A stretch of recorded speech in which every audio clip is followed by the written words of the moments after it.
Salut tout le monde, c'est Manon. On est mercredi, oui oui. Aujourd'hui, je vais venir avec un petit projet tout simple. J'ai vu une fille sur YouTube se faire ça, puis j'ai trouvé ça génial, puis ça donne que j'ai plein de faux cuir. Donc, j'ai le goût de me faire un portefeuille, pas ça du tout. Un porte-clés. J'ai le goût de me faire un porte-clés en faux cuir avec probablement mon nom dessus. Puis probablement en utilisant aussi du HTV, probablement glitter, parce que ceux qui me connaissent savent que j'aime le glitter. Fait que je vais. Vous allez voir, c'est bien simple comme projet. Dans le fond, il me faut soit du HTV, soit puis du faux cuir. Moi, il faut du HTV et du faux cuir ou juste du faux cuir. Puis il faut un attache, soit un anneau de porte-clés ou moi, je vais utiliser ce qu'il appelle un D-ring. C'est comme un cercle en forme de D, là, de la lettre D avec un crochet au bout. Donc, juste pour accrocher après déjà mon anneau que j'ai déjà après mon porte-clés. Donc, tout ce que je vais faire, c'est que je vais venir écrire mon nom. Donc, pour ceux qui ne savent pas, ben, je m'appelle Manon. Puis là, après ça, ça va être de chercher une écriture qui me plaît. Pour ça, je vous ai montré dans d'autres vidéos comment passer aussi à aller chercher une écriture qui peut vous interpeller parce que Dieu se sait que des sortes d'écriture, il y en a un puis un autre. Je vais trouver l'écriture qui me plaît puis je vous reviens. Ok, j'ai trouvé. La police d'écriture que je vais utiliser va s'appeler Milkshake. La seule chose, c'est que je vais venir changer le N. Donc, pour avoir une petite fioriture au bout.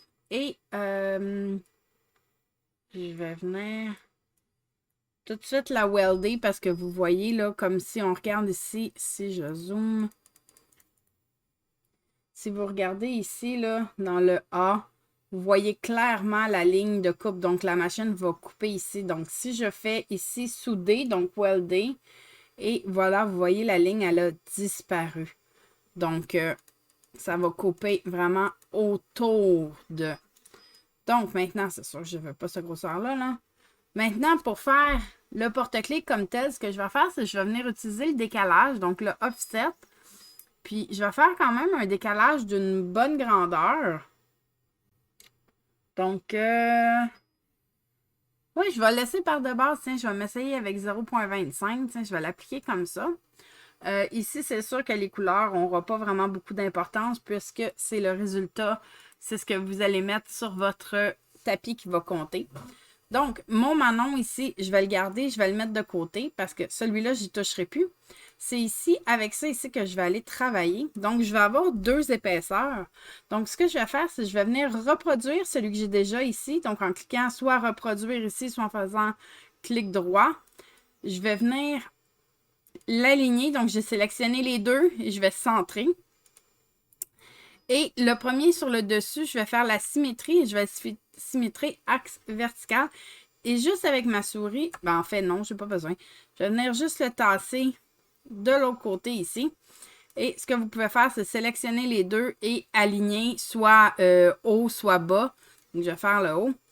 Et maintenant, ce que je veux, c'est aller mettre entre les deux un lien que je vais rentrer, en fait, dans ma D-ring, donc dans mon crochet qui va le tenir à mon porte-clés. Donc, je vais venir chercher une forme et je vais juste venir chercher un carré. Donc, je vais aller faire un rectangle. Je vais le débarrer et je vais juste venir le mettre ici. Juste m'assurer que les deux côtés touchent. Et moi, mon anneau, elle a presque 0,75 pouces, donc 3/4 de pouce environ. Fait que je vais aller le mettre à 0,5 parce que je veux qu'il puisse vraiment avoir un bon, tu sais, un jeu dedans, là, que ça puisse bouger comme il faut. Donc ça, je vais venir mettre ça ici. Ce que je vais faire, c'est, je vais venir juste les centrer, mais verticalement. Donc pour être sûr que ma ligne est dans le milieu. Et tout ça ici, je vais venir le souder. Donc ça ici va être un seul et même morceau. Donc, je vais pouvoir ramener, on va l'envoyer dans le fond. Ramener mon Manon ici. Donc, ça aurait l'air de ça. Et bien sûr, ça va être coupé en deux. Là, ici, ça ici, je veux pas que ça soit aussi gros que ça. Là, je le veux pas 5 pouces. Donc, oups, on va savoir. Je le veux à peu près. Ah! C'est vrai que je veux mon Manon à peu près maximum 4 pouces. Donc, je vais sélectionner les deux et je vais les redimensionner. Donc, à 3,8, ouais, je pense que ça aurait de l'allure. Donc, dans le fond, ce serait ça que je vais couper sur ma machette. Donc, le morceau noir, ça va être coupé dans du faux cuir. Et le Manon va être coupé... Je pense que je vais aller le couper dans du HTV noir, glitter même. Ouais. Et j'ai fouillé dans mon faux cuir et j'ai trouvé un beau faux cuir style arc-en-ciel, mais avec des scales, des écailles de poisson de mermaid, là, de sirène. Donc, je pense que c'est ce que je vais essayer. Donc, je vais couper tout ça et je vous reviens. Donc, juste vous montrer, j'ai coupé mon faux cuir et juste vous montrer que j'ai mis le côté mousseux sur le dessus. Donc, pour être sûr de ne pas laisser de petites mousses sur mon tapis de préférence. Donc, j'ai vraiment mis à la poser. Et je vais... Donc, mon faux cuir, donc il est ici. Et j'ai coupé peut-être un petit peu fort. Ça l'a coupé mon tapis, mais c'est pas bien grave. Donc, j'ai ma base que je voulais faire. Donc, je vais venir coller comme ça ici. Donc, avec ma ring que je vous parlais tout à l'heure. Donc, dans le fond, ça va venir à l'intérieur. Je vais juste le rouler, juste pour qu'il passe une fois. Donc, une fois comme ça. Et une fois qu'il va être passé, je vais le coller avec probablement de la E6000. Donc, juste comme ça. Pour venir poser. Vous voyez, j'ai fait... j'aurais pu faire plus grand que ce que j'ai fait. J'aurais pu faire le double quasiment de ce que j'ai fait. Je pense que j'ai mal calculé, mais c'est pas bien grave. Donc, je vais juste l'enlever parce que je vais avoir du HTV à poser. Donc, je vais remettre mon papier protecteur sur mon tapis. Très important. Surtout, j'ai un chat. D'éviter d'avoir le plus de poils possible, le moins de poils possible sur mes tapis. Donc, ça ici. Et j'avais aussi du faux cuir noir. Et quand je vous dis que j'ai beaucoup de faux cuir, j'avais le choix. Ça ici, je les ai pas encore essayés, mais c'est deux faux cuirs que j'ai achetés au Dollarama. Donc, magasin de dollars au Québec, là, Dollarama. Et c'était des rouleaux de faux cuir. Enfin, je ne les ai pas encore essayés. Mais j'ai vraiment un paquet de faux cuir différents. Si vous vous demandez, je les ai achetés sur AliExpress. Donc, je me fais des boucles à cheveux souvent avec mon faux cuir. Et là, j'ai comme pogné une phase que j'en faisais plus beaucoup. Donc, j'ai beaucoup de faux cuir. Puis là, ça me donne le goût de peut-être aller faire une forme une silhouette comme j'en ai, genre comme celui-là. On s'entend que c'est La Belle et la Bête. Donc, je pourrais aller faire juste une silhouette, soit de la cloche ou une silhouette de la bête ou une silhouette de Belle. Et faire pareil comme j'ai fait ici. Donc, d'aller la reproduire. Donc, de la reproduire, de la flipper et de la linker, donc de la joindre avec une forme entre les deux. Puis, juste la fermer et la coller. Et ça ferait un porte-clés thématique Belle et la Bête. Donc, j'en ai plein. J'ai les princesses. J'ai beaucoup de Minnie Mouse. Minnie Mouse, Mickey Mouse, Mrs. Spot. Donc, ça peut vous donner des petites idées. J'en ai des mâts, j'en ai des brillants, j'en ai... Ah, celui-là, techniquement, il change de couleur UV. Là. Donc, si on mettait une lumière UV dessus, il deviendrait mauve, si je ne me trompe pas. J'en ai comme ça, là, comme vous voyez, là, que ça brille. Différent normal. Donc, j'ai plein de faux cuir. Donc, ça peut vous donner une idée pour passer vos faux cuir. Donc, utilisez comme ça. Et comme vous voyez sur ma feuille, là, j'ai juste utilisé ça. Donc, on s'entend que j'ai encore beaucoup de place. Je vais juste, pour être sûr de ne pas m'accrocher, je vais juste venir couper ce petit bout-là. On s'entend que je ne vais pas le réutiliser. Ça, je risque de ne pas m'accrocher et de tirer dessus. Donc, on va ranger ça. Et maintenant, il me reste à choisir pour le dessus. Donc, je vais venir utiliser probablement... Ouais, je vais venir utiliser du glitter noir. Donc, du HTV glitter noir. Je vais juste voir si j'ai des plus petits morceaux. Je pense que non. Donc, on va utiliser ça. Donc, je vais aller couper ça et je vous reviens. OK, maintenant, je vais installer le HTV. Et juste avant de l'installer, je veux vous montrer comment je suis allée chercher les informations que je vais avoir besoin. Donc, je suis allée sur Cricut.com et je suis allée sur le e-guide. Donc, c'est pas compliqué. Vous allez sur Cricut.com et vous allez complètement en bas. Attendez, je vais vous le faire tout court. Donc, si on va sur Cricut.com et on va tout en bas de la page, dans ça ici, vous avez le e-guide. Donc, vous cliquez dessus, ça va vous amener à la page ici. Et ici, vous allez sélectionner ce que vous allez utiliser.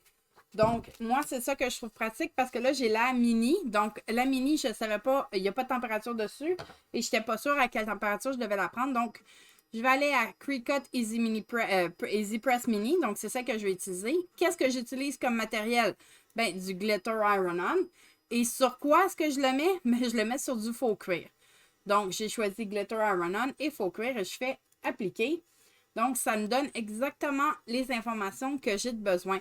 Donc, il faut que je réchauffe 5 secondes. Il faut que je mette ma mini à l'eau et je presse par 30 secondes avec un mouvement continuel et une pression légère.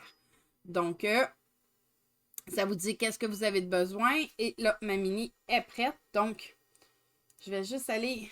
Donc, j'ai juste pas vidé encore. Donc, mon glitter était coupé. Et je vais juste aller enlever le surplus. Il était très bien coupé, hein? Donc ça, et juste, je vais juste enlever, parce que je sais que j'avais un petit contour. Et mon M ici, dans mon A, et dans mon O. Donc, et voilà, donc j'ai mon Manon qui va venir s'installer directement ici. Donc, il y a juste une chose que je veux faire. Donc, vu qu'ils me disent que je dois faire un mouvement constant,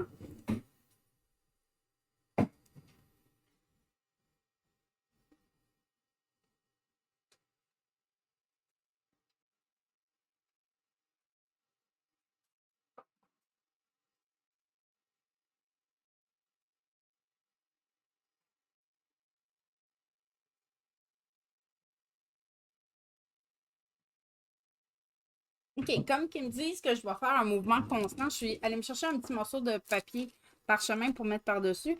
Mais je suis aussi allée me chercher du tape résistant à la chaleur et je vais taper mon truc sur mon tapis directement pour donner plus de stabilité. Donc, pour être sûr que ça bouge le moins possible. Donc, je vais venir mettre mon papier parchemin par-dessus et je vais presser pour 30 secondes en bougeant de gauche à droite comme ça.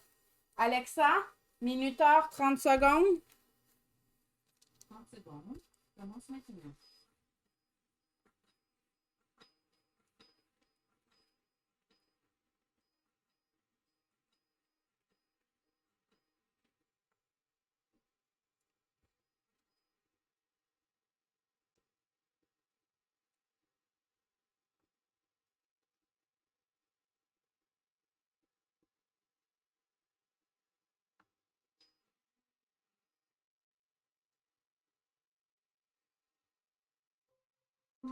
Alexa, arrêt. Donc, et voilà. Ça fait 30 secondes. Donc, il disait d'enlever le carrier sheet quand c'était froid au toucher. Donc, on va attendre un petit peu. Donc, je vais enlever les morceaux de tape.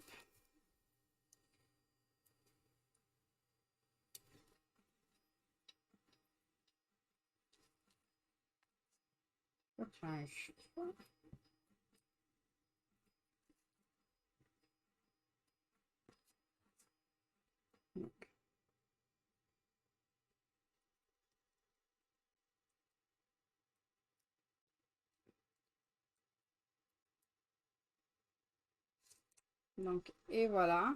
Vous avez le Manon. Donc, il va me rester à l'insérer dans mon nano.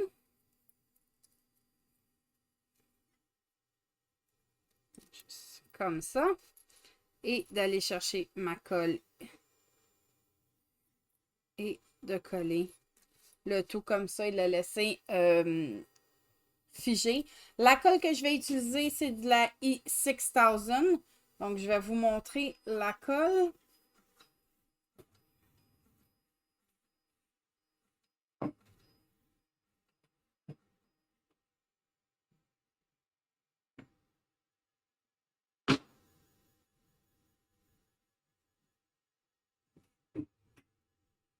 Donc, la colle que je vais utiliser, c'est de la E6000. Donc, du E6000 si vous préférez. C'est une colle qui sent très fort. Donc, vous assurez quand vous allez l'utiliser d'être dans une place bien ventilée. Et il faut la laisser figer pendant au moins 24 heures. Donc, c'est pas une colle à action rapide. C'est une colle qui prend du temps à bien adhérer. Mais une fois qu'elle est collée, il n'y a plus grand-chose qui va la décoller. Donc, voilà, c'est mon petit porte-clés. Je trouve ça mignon. C'est un petit projet cute. Donc, je vous souhaite une bonne semaine. Si vous avez des questions, des commentaires, gênez-vous pas. Vous pouvez toujours venir nous rejoindre sur le groupe Facebook, donc Cricut Québec sur Facebook. Et aussi, n'oubliez pas que peu importe ce que vous faites, il y a toujours un début à tout. Donc, gênez-vous pas sur le groupe à poser des questions.